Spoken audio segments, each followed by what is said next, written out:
കുവൈറ്റിൽ നിന്നും നാടുകടത്തപ്പെട്ട ബാംഗ്ലൂർ സ്വദേശി സൂരജ് ലാമയുടെ സംസ്കാരം പൂർത്തിയായി. നടപടിക്രമങ്ങൾക്ക് ശേഷം ബന്ധുക്കൾക്ക് വിട്ടുനൽകിയ മൃതദേഹം കളമശ്ശേരി മുനിസിപ്പൽ പൊതുശ്മശാനത്തിൽ സംസ്കരിച്ചു. ഒക്ടോബർ 30-നാണ് കളമശ്ശേരിയിലെ കുറ്റിക്കാട്ടിൽ അഴുകിയ നിലയിൽ മൃതദേഹം കണ്ടെത്തിയത്. കുവൈത്തിൽ നിന്നും നാടുകടത്തപ്പെട്ട സൂരജ് ലാമ ഒക്ടോബർ 5-ാം തീയതിയിലാണ് നെടുമ്പാശ്ശേരി വിമാനത്താവളത്തിൽ എത്തുന്നത്.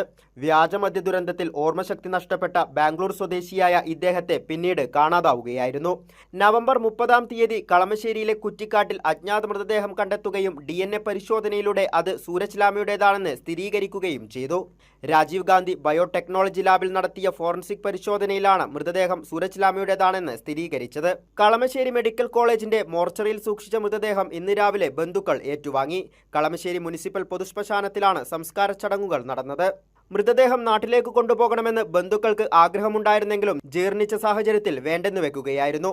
നെടുമ്പാശ്ശേരിയിൽ വിമാനമിറങ്ങി അലഞ്ഞുതിരിയുകയായിരുന്ന ലാമയെ കണ്ടെത്തണമെന്നാവശ്യപ്പെട്ട് ബാംഗ്ലൂരുവിലുള്ള മകൻ സാന്റോൺ ലാമ ഹൈക്കോടതിയിൽ ഹേബിയസ് കോർപ്പസ് ഹർജി നൽകിയിരുന്നു. തുടർന്ന് ഹൈക്കോടതി നിർദ്ദേശപ്രകാരം പോലീസ് പ്രത്യേക സംഘം രൂപീകരിച്ച് സൂരജ് ലാമയ്ക്കായി തിരച്ചിൽ നടത്തിയെങ്കിലും കണ്ടെത്താൻ സാധിച്ചില്ല. കൈരളി ന്യൂസ്, കൊച്ചി.